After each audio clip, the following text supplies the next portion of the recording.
Hello students, welcome to filler form YouTube channel. Filler form YouTube channel पे आप सभी net aspirants का स्वागत है।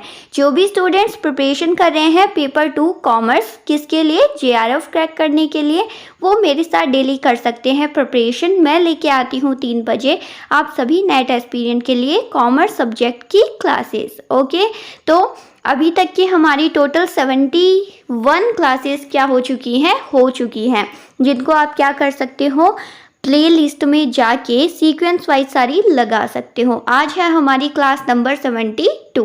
ओके ना। साथ ही साथ मैं बता दूं, here a big update for all of you. Finally जो यूजीसी एनटीए है उसके द्वारा गाइडलाइन आपको मिल चुकी है। आई होप सभी को ये अपडेट पता होगा। अगर नहीं पता है तो आई विल रिपीट अगेन। वैसे सर ने सुबह ही अपडेट दे दिया था, बाकी मैं बता देती हूँ कि ट्वीट आया है जिसके अंदर ये मेंशन किया गया है सीधा कि जो एग्ज़ाम है वो कब होगा।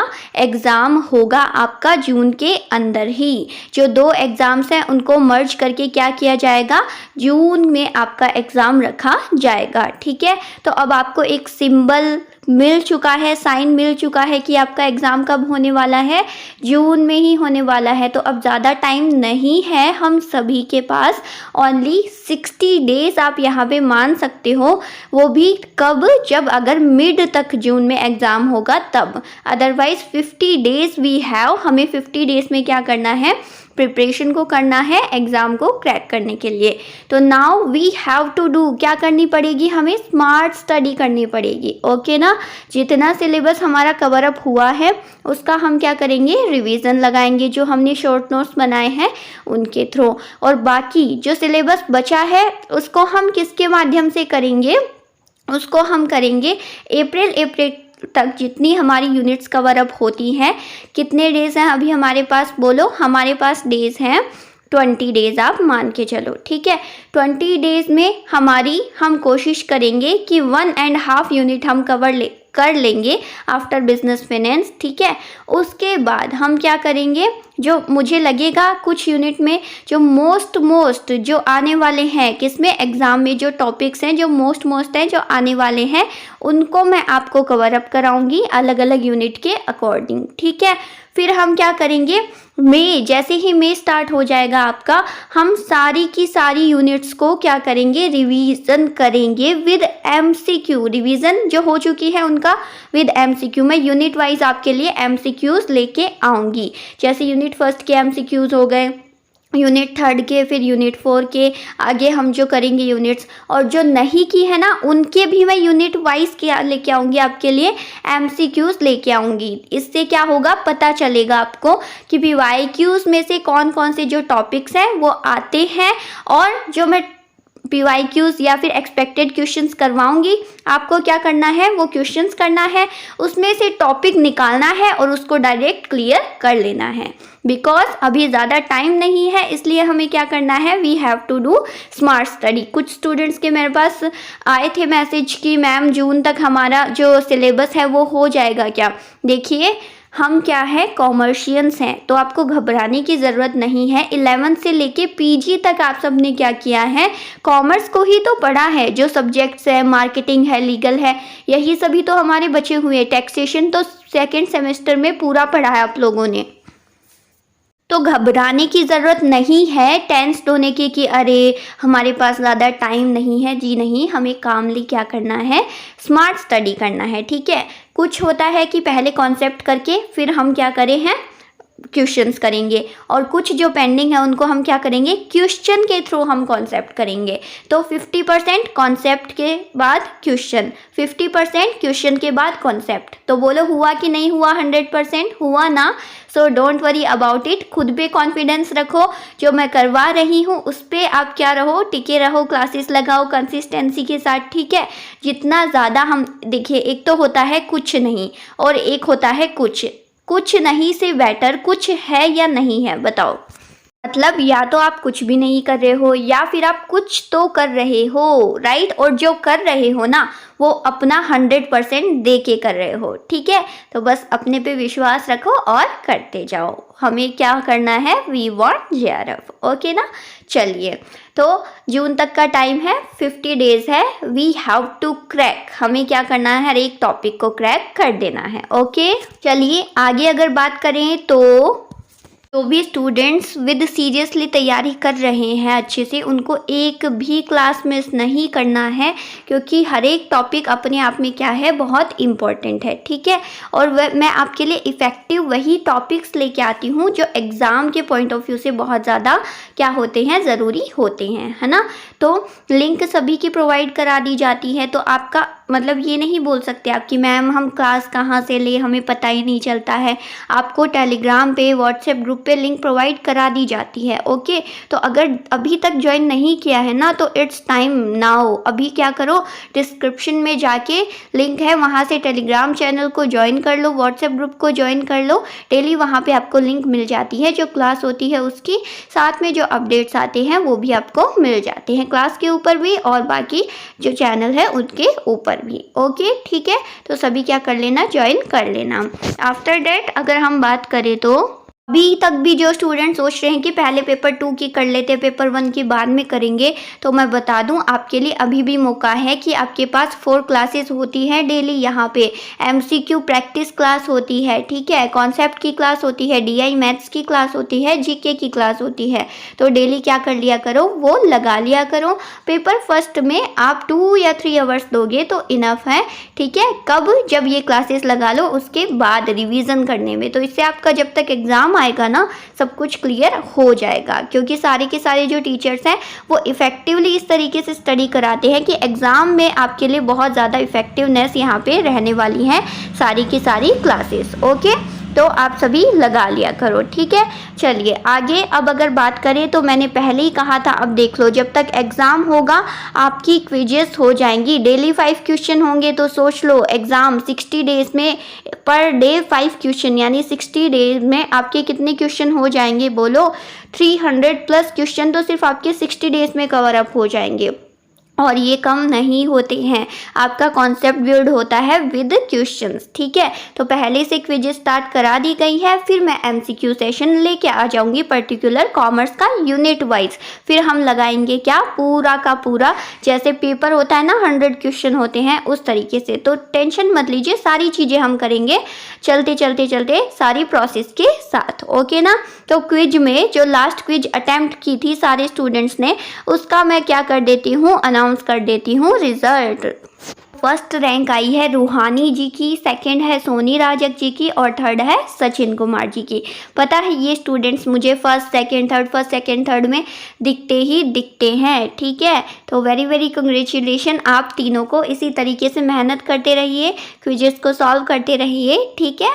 तो वेरी वेरी कॉन्ग्रेचुलेशन, आप सभी स्टूडेंट्स को भी अप्रिशिएट होना है और क्या करना है, इसी तरीके से अटेम्प्ट करना है क्वेश्चंस का और रैंक लेके आना है। चलिए अब बात करते हैं यूनिट 4, हमारी क्या चल रही है, बोलो, बिजनेस फाइनेंस व्यावसायिक वित्त, जिसका लास्ट चैप्टर अब हम यहाँ पे रन कर रहे हैं। और ये पूरी की पूरी मैंने आपको डिटेल में अच्छे से हर एक कॉन्सेप्ट को समझाया है ना। तो अभी कौन सा चैप्टर चल रहा है हमारा, बोलो मैम, अभी हमारा चल रहा है वर्किंग कैपिटल, कार्यशील पूंजी। क्या होती है कार्यशील पूंजी, मैंने लास्ट क्लास में ही आपको समझाया था, राइट, कि जितनी भी फिक्स्ड एसेट्स होती है, नॉन करंट एसेट होती हैं, उनमें इन्वेस्ट करने का जब हमें डिसीजन लेना होता है तो हम यूज़ करते हैं कैपिटल बस्टिंग का। और वही करंट एसेट में जितनी भी चालू संपत्तियां हैं उनमें हमें शॉर्ट टर्म में इन्वेस्ट करना होता है, तो हम किससे करते हैं, वर्किंग कैपिटल से कार्यशील पूंजी का प्रबंधन करते हैं। फिर हमने बात कर ली थी जो साइकिल है वर्किंग कैपिटल का पूरा, वो देखा था। फिर क्या होती है वर्किंग कैपिटल हमने थ्योरेटिकली भी देख लिया था। आफ्टर दैट जो कॉन्सेप्ट है वर्किंग कैपिटल का, बोलो याद रखना, ये बहुत इंपॉर्टेंट है, ग्रॉस वर्किंग कैपिटल और नेट वर्किंग कैपिटल।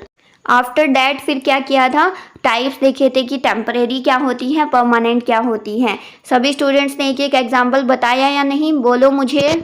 जितना आप खुद से एक्टिविटीज़ करोगे ना, उतना और भी आपके लिए क्या है, आपको क्या आएगा, कॉन्फिडेंस आपका रिलीज होगा। ठीक है, तो किया करो। ओके ना। आफ्टर दैट आज हम बात करेंगे किसकी, वर्किंग कैपिटल मैनेजमेंट क्या होता है ये हमने देख लिया था।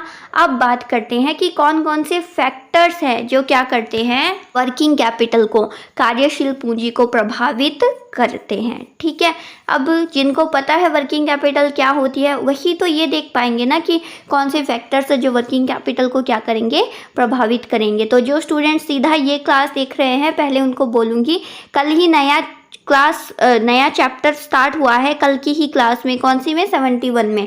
तो पहले वो लगाओ फिर आप ये लगाना, इससे आपका अच्छी तरीके से पूरा चैप्टर क्लियर होता रहेगा। ओके ना, क्योंकि बीच में से फिर मुझे ये नहीं सुनना चाहिए कि क्या हो रहा है, ये बीच में समझ नहीं आ रहा। ठीक है, क्यों, क्योंकि सीक्वेंस वाइज जितना लगाओगे उतना जल्दी क्लियर कर पाओगे। ओके, चलिए अब बात कर लेते हैं फैक्टर्स की। पहला है आपका फैक्टर जो क्या है, नेचर ऑफ बिजनेस, व्यवसाय की प्रकृति।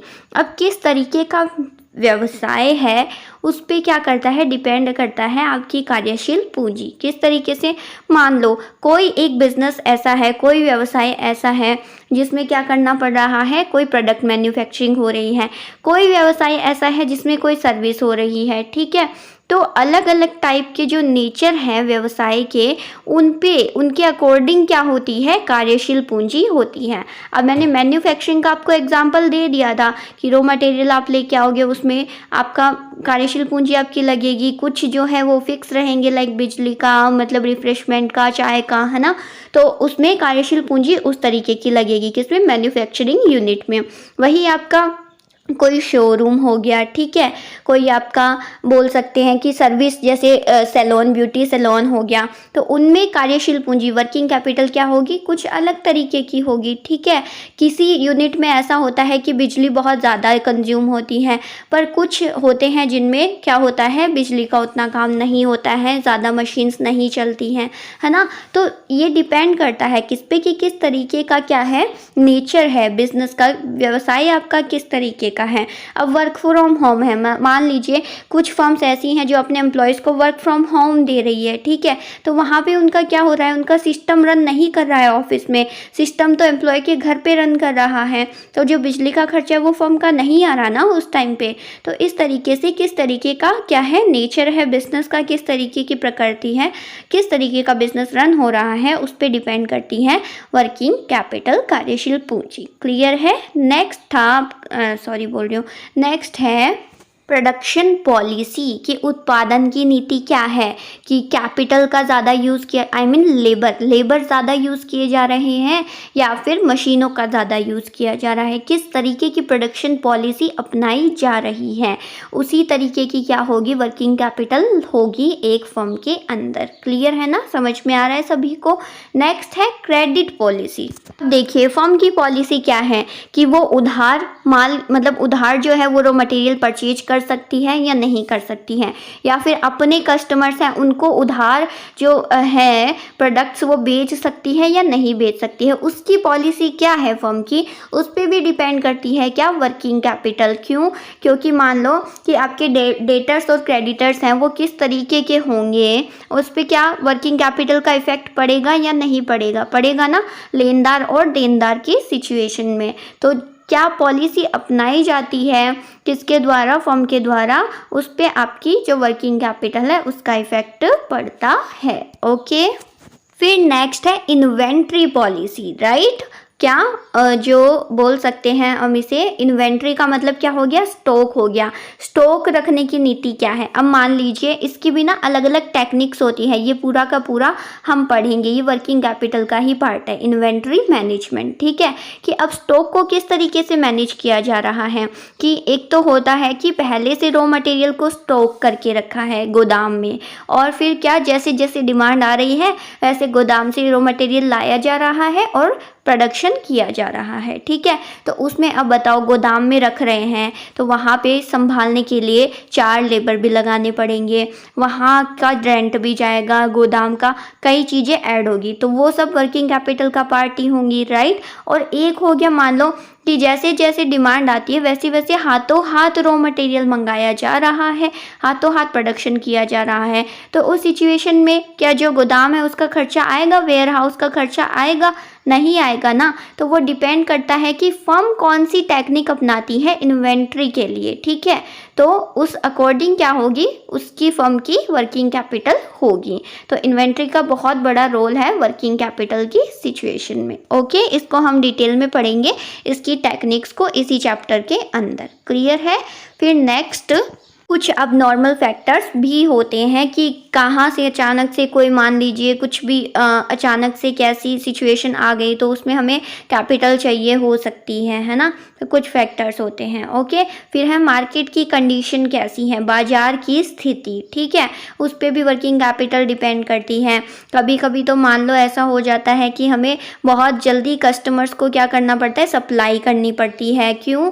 क्योंकि मार्केट में डिमांड ज़्यादा रहती है। और कभी ऐसा होता है कि मंदा चल रहा होता है मार्केट, तो उसका भी जो वर्किंग कैपिटल है उस पर इफ़ेक्ट पड़ता है, ओके। वही देखो कंडीशन फॉर सप्लाई यानी आपूर्ति, सप्लाई करने की कंडीशंस क्या है।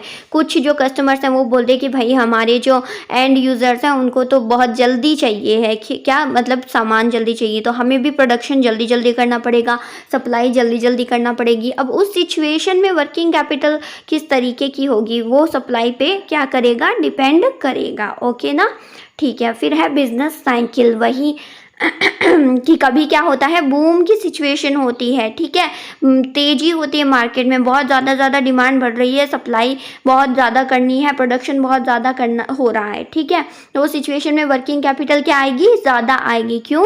क्योंकि ज़्यादा आपको प्रोडक्शन करना है तो ज़्यादा आपकी मशीनें चलेगी, ज़्यादा आपके लेबर काम करेंगे, तो उस समय जो डे टू डे की एक्टिविटी है वो ज़्यादा हो रही है, जिससे वर्किंग कैपिटल भी क्या आएगी, ज़्यादा आएगी। वही अगर क्या है रिसेशन की सिचुएशन है, मंदी की सिचुएशन है, उस टाइम पीरियड में क्या होगा कि भाई काम तो मंदा चल रहा है, लेबर भी छुट्टी पे है या कोई आ रहा है क्योंकि काम तो मंदा है, बिजली भी कम यूज़ हो रही है, मशीनों का भी कम यूज़ हो रहा है, तो उस सिचुएशन में वर्किंग कैपिटल क्या रहेगी, कम लगेगी, ठीक है। फिर है टैक्सेशन पॉलिसी एक फर्म की किस तरीके की होती है, उस पर भी उसका भी इफेक्ट पड़ता है। ये कारक भी क्या करता है, वर्किंग कैपिटल को प्रभावित करता है। टैक्सेशन पॉलिसी, डिविडेंड पॉलिसी, ठीक है, कि कभी तो होता है कि हम इन्वेस्ट के लिए रिटेन करके रख लेते हैं, पर कभी होता है कि भाई शेयर होल्डर्स को हमें डिविडेंड देना होता है। तो किस तरीके की पॉलिसी अपनाई जाती है डिविडेंड के लिए, बोनस शेयर्स दिए जाएंगे या फिर जो एम्प्लॉयज़ हैं उन्हीं को शेयर होल्डर्स मतलब शेयर्स दिए जाएंगे। कई अलग टेक्निक्स होती हैं, तो उन पे डिपेंड करता है। जो भी कॉस्ट आती है, फैक्टरिंग कॉस्ट आती है शेयर्स को इशू करने की, ठीक है, वो सारा पार्ट किसका होता है, वर्किंग कैपिटल का ही होता है, राइट। फिर है ऑपरेटिंग एफिशिएंसी की किस तरीके की परिचालन अभिक्षमता। अब एक फर्म तो ऐसी है जिसमें जो मैनेजर है वो बहुत सख्त है, एकदम लेबर को क्या करके रखता है, कंट्रोल करके रखता है, कोई भी क्या नहीं हो रही है, फिजूल खर्ची नहीं हो रही है, बहुत अच्छी एफिशिएंसी है क्या करने की, परिचालन करने की, रन करने की एक बिजनेस को, ठीक है, डे टू डे की एक्टिविटीज़ को। तो वहाँ पे जो वर्किंग कैपिटल है वो थोड़ी कम लगेगी या नहीं लगेगी, बोलो। और एक वही है जहाँ का सुपरवाइज़र को कोई मतलब ही नहीं है, लेबर अपना काम कर रहे हैं, सुपरवाइज़र को कोई परवाह नहीं है, तो लेबर तो क्या करेंगे, फिजूल खर्ची करेंगे या नहीं करेंगे, बोलो। तो उस सिचुएशन में क्या आएगी, वर्किंग कैपिटल ज़्यादा आएगी। तो इस चीज़ का भी इफेक्ट पड़ता है किस पे, कार्यशील पूंजी पे एक फर्म की, ओके। यह प्राइस लेवल चेंजेस। अब मान लीजिए रॉ मटेरियल का प्राइस बढ़ा दिया, ठीक है, अब उस सिचुएशन में क्या होगा भाई, आपका तो क्रेडिटर्स आपके मतलब लेनदार की वैल्यू बढ़ जाएगी। क्यों? क्योंकि अब आपको क्या करना पड़ेगा, उधार ज़्यादा करना पड़ेगा, क्योंकि रॉ मटेरियल की वैल्यू बढ़ गई है, प्राइस बढ़ गई है, तो उस सिचुएशन में वर्किंग कैपिटल भी बढ़ जाएगी। और अगर प्राइस कम होता है तो आपको उधार भी कम करना पड़ेगा, जिससे क्या होगी, वर्किंग कैपिटल कम होगी, ठीक है। मान लो बिजली है, चाय है, इनके प्राइस में वृद्धि हो गई, ठीक है, तो वर्किंग कैपिटल में अपने आप वृद्धि होगी, गेन मतलब बढ़ेगी, और वही उससे क्या होगा, वर्किंग कैपिटल भी बढ़ जाएगी, राइट।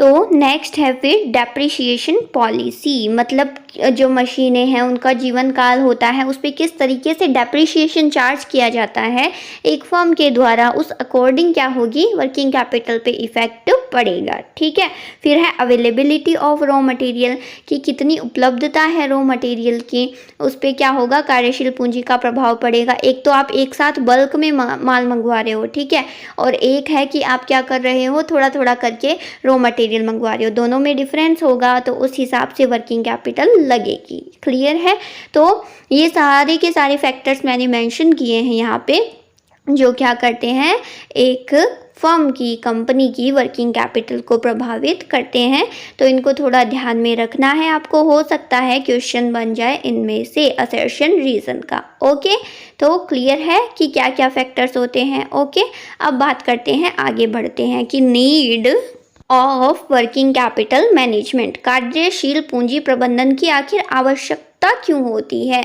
अब मैम हमने पढ़ा है कि क्या होती है वर्किंग कैपिटल, क्या फैक्टर्स प्रभावित करते हैं, क्या साइकिल होती है ना, क्या फिर हमने पढ़ा है कि क्या टाइप्स होते हैं। उस अकॉर्डिंग तो यही लग रहा है कि अगर एक फर्म, अगर एक बिजनेस वर्किंग कैपिटल को मैनेज नहीं करेगा तो कैसे ही काम चलेगा उस फर्म का, बताओ मुझे, क्योंकि रॉ मटेरियल को हमें मैनेज करना पड़ता है। ठीक है, उसके बाद मतलब रॉ मटेरियल हो गया, डेटर्स क्रेडिटर्स हो गए, एक तरीके से पूरा जो करंट असेट है, कैश बोल सकते हैं, उसको हमें मैनेज करना होता है या नहीं होता है। तो आपको पता चलेगा ना कि आखिर हमने बिज़नेस किया है, उसमें हमने कितना कमाया है, कितना हमने लगाया है, तो ये सब चीज़ों के लिए डे टू डे की एक्टिविटीज़ के बारे में भी तो पता होना ज़रूरी है, राइट। तो इसके लिए 3 मेन टर्म है जिसके लिए हमें क्या नीड होती है कार्यशील पूंजी को मैनेज करने की, कैपिटल वर्किंग कैपिटल के मैनेजमेंट की। वो 3 मेन टर्म है जिनमें सब कुछ आ जाएगा कि क्यों हमें ज़रूरी होता है वर्किंग कैपिटल को मैनेज करना।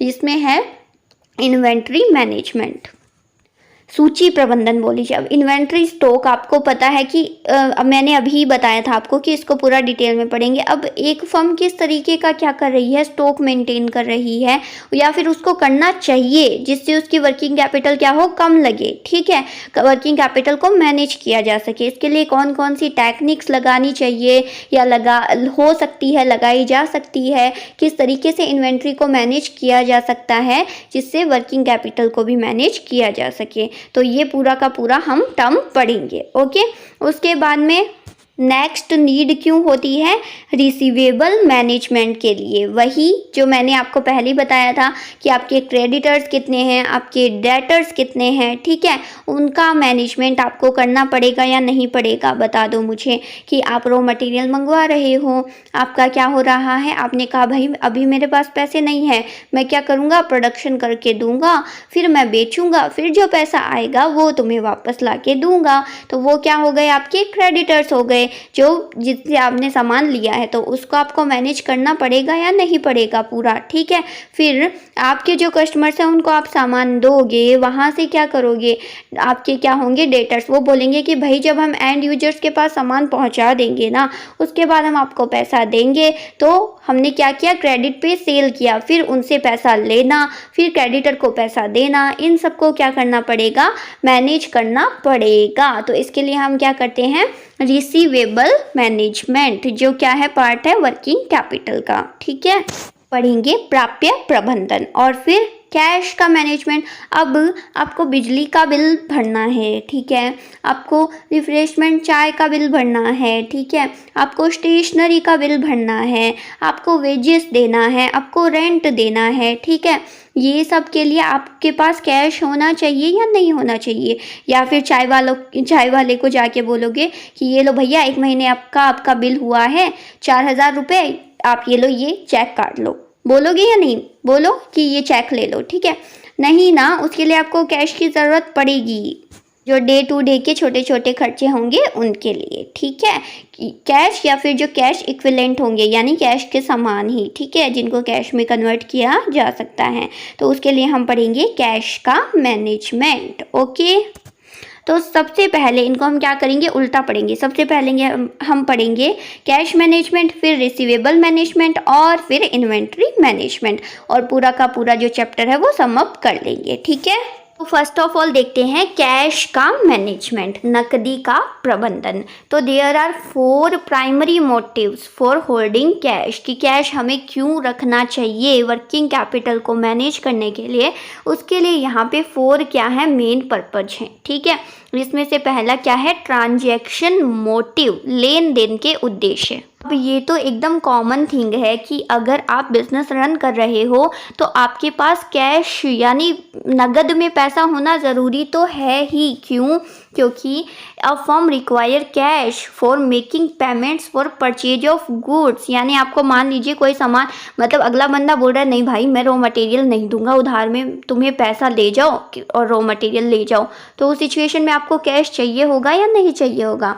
चाहिए होगा ना। फिर आप मान लो मतलब वही कि जो रॉ मटेरियल सप्लायर है उसको आपको क्या करना है, कैश पे करना है। और ऐसे ही जो एम्प्लॉयज़ हो गए उनको अगर कैश में पे करना है, ठीक है।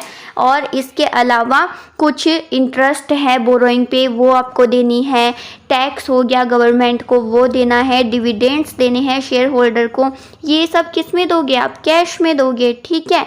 तो ये सब क्या है, कैश आउटफ्लो है, वर्किंग कैपिटल है, ठीक है, कैश आउटफ्लो। वही ये हमारे पास कब आएगा कैश, जब हम क्या करेंगे, नगद में माल को बेचेंगे। हमारा जो हमने जो प्रोडक्शन किया है, जो प्रोडक्ट बनाया है उसको भी हम क्या कर रहे हैं, नगद में बेच रहे हैं। क्योंकि हम ऐसा क्यों करेंगे, हम बोलेंगे कि भाई मेरे कोई उधार नहीं मिल रहा तो मैं तुमको कैसे उधार दे दूं, तुम मुझे कैश दो मैं अगले को कैश दूंगा, बात ख़त्म, ठीक है। तो इसके लिए ट्रांजैक्शंस के लिए क्या ज़रूरी है, कैश को मैनेज करना बहुत बहुत ज़रूरी है। क्लियर है फर्स्ट पर्पस किसके लिए, लेन देन के उद्देश्य के लिए, ट्रांजैक्शंस के लिए, ओके।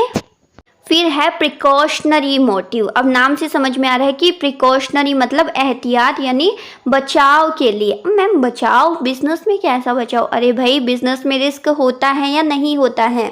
मान लीजिए कोई ऐसी इमरजेंसी आ गई जिसमें आपको क्या करना है, कैश पे करना है, ठीक है।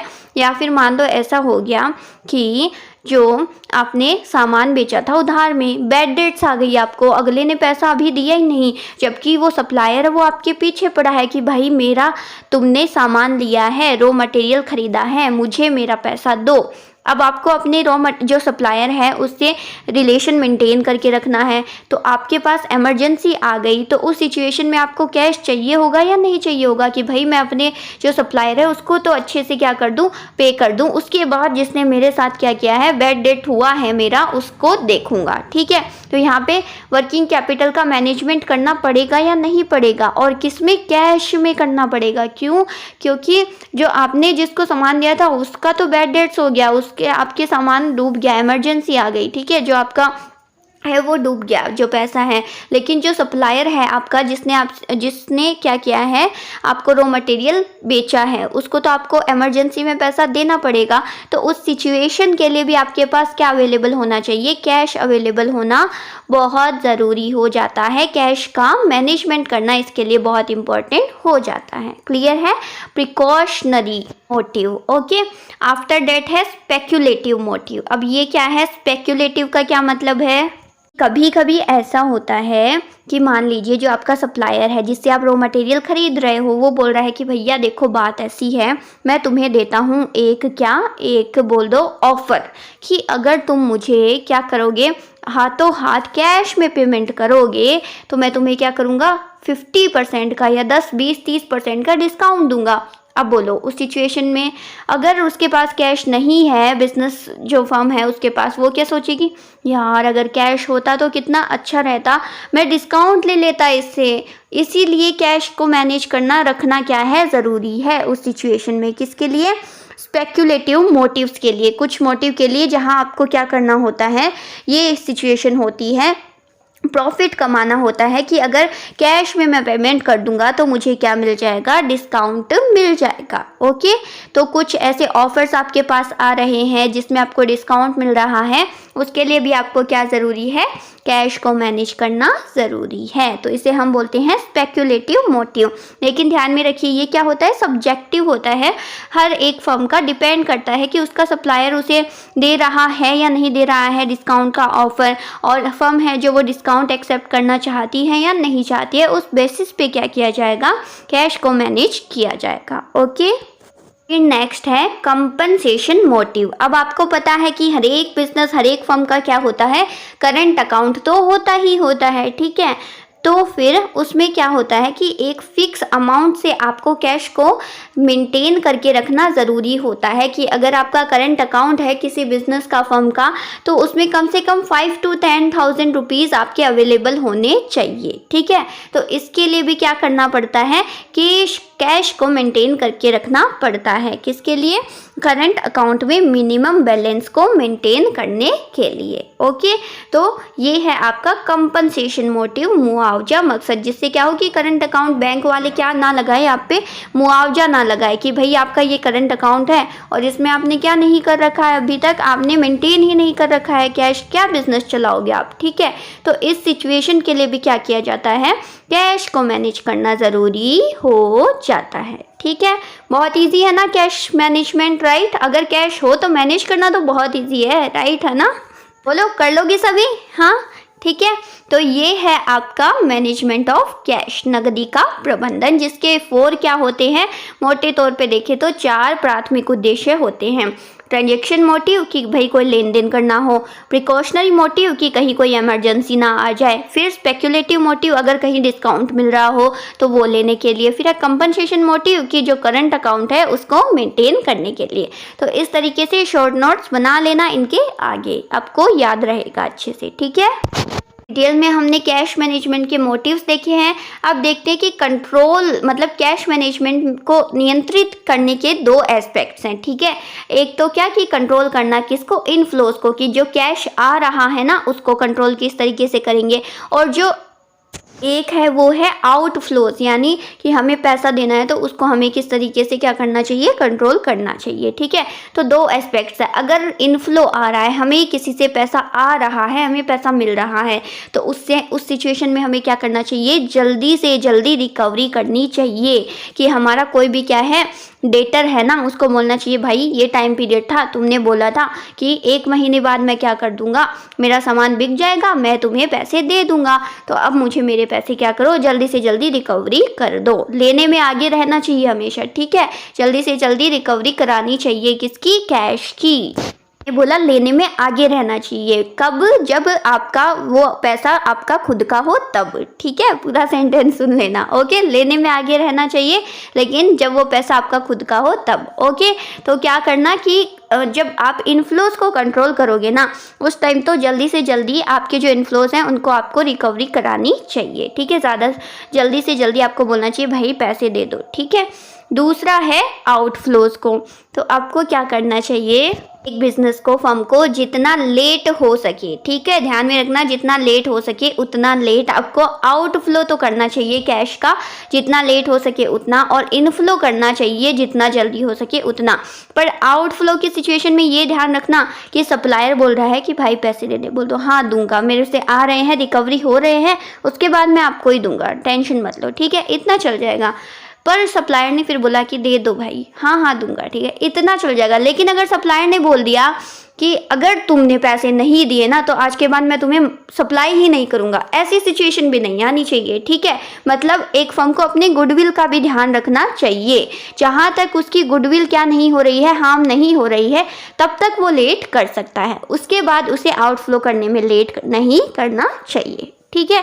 तो इस तरीके से कैश के ऊपर कंट्रोल, क्यों ऐसा है, क्योंकि अगर आपके पास पैसा पड़ा रहेगा ना तो वर्किंग कैपिटल मैनेज्ड रहेगी, ठीक है। इसलिए आउटफ्लो में आप थोड़ा लेट कर सकते हो, क्योंकि आपके पास है और आपको देना है तो कोई टेंशन नहीं कि आपके पास ही तो है, ठीक है।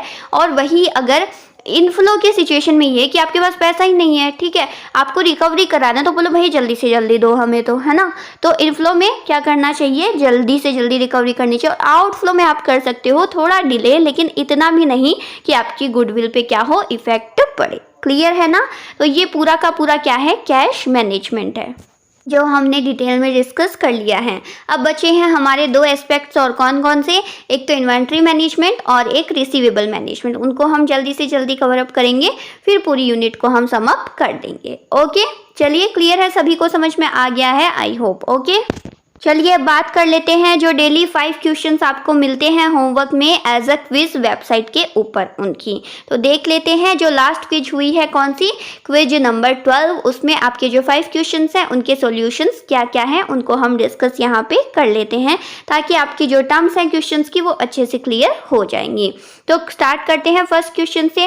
फर्स्ट क्वेश्चन था आपका DAGMAR approach in marketing is used to measure. तो जो विपणन में DAGMAR दृष्टिकोण है उसका उपयोग क्या मापने के लिए किया जाता है, तो वो किया जाता है कंज्यूमर की सेटिस्फेक्शन को मापने के लिए। अब ये आपको याद कर लेना है कि कंज्यूमर की सेटिस्फेक्शन को मापने के लिए किसका यूज़ किया जाता है, DAGMAR का यूज़ किया जाता है। ठीक है ना, हो गया एक टर्म क्लियर आपको। इस तरीके से आपको क्या होता है एक एक आपकी क्लियर होते जाएंगे। ठीक है, नेक्स्ट क्वेश्चन था कि which one is not an important objective of FM। बता दो फाइनेंशियल मैनेजमेंट का कौन सा महत्वपूर्ण उद्देश्य क्या है, नहीं है। ठीक है, तो profit maximisation, wealth maximisation, value maximisation, ये तीनों तो क्या है आपके मेन ऑब्जेक्टिव है ही है FM के, क्योंकि यहाँ पे किसकी बात होती है, फिनेंस की बात होती है और तीनों के तीनों किससे जुड़े हैं, फिनेंस से। जबकि आपका मैक्सिमाइजेशन ऑफ सोशल बेनिफिट्स है ना, ये उद्देश्य नहीं होता है किसका, FM का। ओके, तो सामाजिक लाभों का अधिकतमीकरण यहाँ पे नहीं होगा, option number 4। Okay, next question था कि which one refers to cash inflow under payback period method. ये तो हम अभी अभी पढ़ के आए हैं कैपिटल बस्टिंग में, राइट। पूछा है पे बैक पीरियड पद्धति के तहत नकदी प्रवाह को कौन संदर्भित करता है, कैश इनफ्लो को। ठीक है, तो कौन करता है, cash flow after depreciation and tax जो होता है ना, यानी जो कैश फ्लो डेप्रिसिएशन और टैक्स को लेस करने के बाद निकल के आता है उसको हम कंसीडर करते हैं एज ए कैश इनफ्लो, किसमें, पे बैक पीरियड को ज्ञात करने में, राइट। तो ऑप्शन नंबर जो बी था वो यहाँ पे बिल्कुल क्या था, करेक्ट था। ठीक है, नेक्स्ट क्वेश्चन था आपका कि the concept of present value is based on the. जो प्रेजेंट वैल्यू का कॉन्सेप्ट है वो किस पे बेस्ड है, प्रिंसिपल ऑफ कंपाउंडिंग पे, प्रिंसिपल ऑफ डिस्काउंटिंग पे। तो हमने पढ़ा ना कि जो डिस्काउंटेड रेट होती है उस पे हम क्या करते हैं, कैलकुलेशन करते हैं, किसमें, जब हमें प्रेजेंट वैल्यू जानना होती है, राइट। तो प्रिंसिपल ऑफ डिस्काउंटिंग क्या है, किस पे बेस्ड है, प्रेजेंट किस पे बेस्ड है, ये बोलो, प्रेजेंट वैल्यू पे। ओके, कहने का मतलब प्रेजेंट वैल्यू किस पे बेस्ड है, प्रिंसिपल ऑफ डिस्काउंटिंग पे। ठीक है, चलिए नेक्स्ट क्वेश्चन था आपका कि cost of capital from all the resources all the sources of funds is called. यानी धन के सभी स्रोतों से पूंजी की लागत को कहा जाता है। तो KD की हो गई, KP की हो गई, KE की हो गई, KR की हो गई, उनको हम क्या बोलते हैं, स्पेसिफिक कॉस्ट बोलते हैं, विशिष्ट लागत। इस क्विज के क्वेश्चन तो सभी को बहुत इजी लगे होंगे क्योंकि जो कॉन्सेप्ट हमने पढ़ा है उसी में से आया था, राइट। क्लियर है, चलिए तो हमने देख लिए सभी के आंसर्स, तो कर लेना आप इनको। ओके, अब एक बात और, वही मैंने बोला कि अब रिवीजन टाइम भी जल्दी ही शुरू होने वाला है, तो आपके पास क्या है, सीक्वेंस वाइज सारी क्लासेस अवेलेबल हैं इन प्लेलिस्ट। ठीक है, तो आप क्या कर लो, सीक्वेंस वाइज वहां से रिवीजन भी कर सकते हो। ठीक है, बिल्कुल फ्री ऑफ कॉस्ट। ओके, तो अब इट्स टाइम फॉर फीडबैक। तो अटेंडेंस देना सभी अपनी, एज अ लाइक बटन को प्रेस करके, आफ्टर दैट शेयर कर दिया करो, सब्सक्राइब कर दिया करो, बेल आइकन को प्रेस कर दिया करो। It's time to study. ठीक है, सभी अच्छे से प्रिपरेशन करो। फिलर फॉर्म प्लेटफॉर्म बिल्कुल आप सभी के साथ हैं, वेबसाइट पे, एप्लीकेशन पे, यूट्यूब चैनल पे, हर जगह पे आपको क्या है, अपॉर्चुनिटीज़ मिलती है प्रिपरेशन करने की, तो आप इनको ग्रैब कर दो। ओके, ठीक है, चलिए कोई भी डाउट क्वेरी हो आप मुझसे कमेंट में पूछ सकते हो, अदरवाइज आप मुझे टेलीग्राम पे मैसेज भी ड्रॉप कर सकते हो। I will solve your query definitely. ठीक है, चलिए मिलते हैं फिर नेक्स्ट क्लास में, तब तक के लिए keep preparing. Thank you so much, bye, take care.